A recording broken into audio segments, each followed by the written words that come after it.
Megastar Shakib খানের upcoming cinema লিস্টে আরো একটা বিগ বাজেট সিনেমা যুক্ত হয়েছে। আজকের ভিডিওটার মধ্যে এই সিনেমা সম্পর্কে ডিটেলে আপনাদেরকে কিছু ইনফরমেশন জানাবো, সাথে আরো জানাবো শাকিব খান কেন তাণ্ডব সিনেমার শুটিং আটকে দিয়েছে, আর কেন শাকিব খান ডিরেক্টর রায়হান রাফি এবং তাণ্ডব সিনেমার টিমের উপর বেজায় চটে গিয়েছেন। তাহলে চলুন আর আজ এরা কথা না বলে ভিডিও শুরু করা যাক। মেগাস্টার শাকিব খান দীর্ঘ 25 বছরের যাত্রাতে 2023 সালের পর থেকে তিনি এখনো পর্যন্ত তার ক্যারিয়ারের সেরা সময় পার করছেন। এর মধ্যে যতগুলো সিনেমা করেছেন প্রত্যেকটা সিনেমায় ব্যবসায়িকভাবে অনেক বেশি সফল ছিল এবং আগামীতে মেগাস্টার শাকিব খানের যে লাইন আপ গুলো রয়েছে এগুলো বাজেটের দিক থেকে, গল্পের দিক থেকে, স্টারকাস্টের দিক থেকে ঢালিউডের আপকামিং সবচেয়ে পাওয়ারফুল প্রজেক্ট। যেমন ধরুন শাকিব খানের আপকামিং সিনেমা লিস্টে কনফার্ম ভাবে রয়েছে তুফান 2, তাণ্ডব 2, প্রিয়তমা এবং রাজকুমার সিনেমার ডিরেক্টর হিমেল আশরাফের সাথে একটি আনটাইটেল সিনেমা এবং বরবাদ সিনেমার ডিরেক্টর মেহেদী হাসানের সাথে এন্ট্রি নামের একটা সিনেমা। তবে এই তালিকায় আরো একটা বিগ বাজেট সিনেমা যুক্ত হয়েছে, আর এই সিনেমাটার নাম কি হবে তা এখনো জানতে পারা যায় নাই এবং এটা স্পষ্ট নয়। তবে এই সিনেমা সম্পর্কে কিছু গুঞ্জন রয়েছে।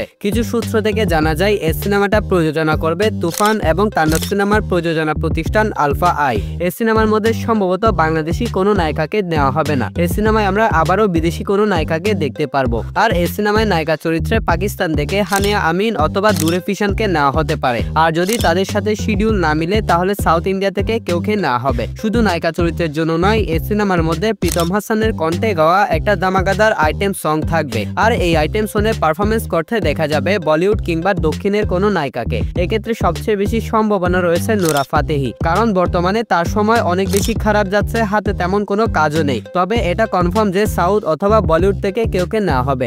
এক্ষেত্রে নুরা ফাতেহি থাকার সম্ভাবনাটা একটু বেশি রয়েছে। সূত্র থেকে আরো খবর পাওয়া যায় এই সিনেমাটা সম্ভবত পরিচালনা করবে রায়হান রাফি, কিন্তু বর্তমানে রায়হান রাফি অনেক ব্যস্ততম একজন ডিরেক্টর। রায়হান রাফি যদি শিডিউল দিতে না পারে তাহলে এই সিনেমাটা পরিচালনা করার দায়িত্ব পাবে আদনান আল রাজীব। এই সিনেমাটা ঢালিউডের সবচেয়ে ব্যয়বহুল সিনেমা হতে চলেছে। সিনেমাটার অ্যাকচুয়াল বাজেট কত হবে তা এখনো জানতে পারা যায় নাই। তাছাড়া এই সিনেমাটা কোনধর্মী হবে, অ্যাকশন নাকি রোমান্টিক তা এখনো জানতে পারা যায় নাই। এই সিনেমাটার মধ্যে মেগাস্টার শাকিব খান পারিশ্রমিক নিতে চলেছেন 2 থেকে 3 কোটি টাকা। তো এই আনটাইটেল সিনেমাটা নিয়ে আর বেশি কিছু ইনফরমেশন পাওয়া যাচ্ছে না, তাই আপনাদেরকেও জানাতে পারছি না। তবে যতটুকু জানতে পেরেছি তার সবটুকুই আপনাদেরকে এই ভিডিওটার মধ্যে আমি শেয়ার করেছি। সিনেমাটা রিলিজ ডেট সম্ভবত 2028 সালের পরে। এবার আসি মেগাস্টার শাকিব খান কেন তাণ্ডব সিনেমার শুটিং আটকে দিয়েছেন সেই বিষয়টার কাছে। মেগাস্টার শাকিব খানকে না জানিয়ে এই সিনেমার ডিরেক্টর রায়হান রাফি কিছু বাড়তি অংশ শুট করেছেন, আর এই সিনগুলা তাণ্ডব সিনেমায় যুক্ত করার জন্য তিনি শাকিব খানকে অনুরোধ করেছেন।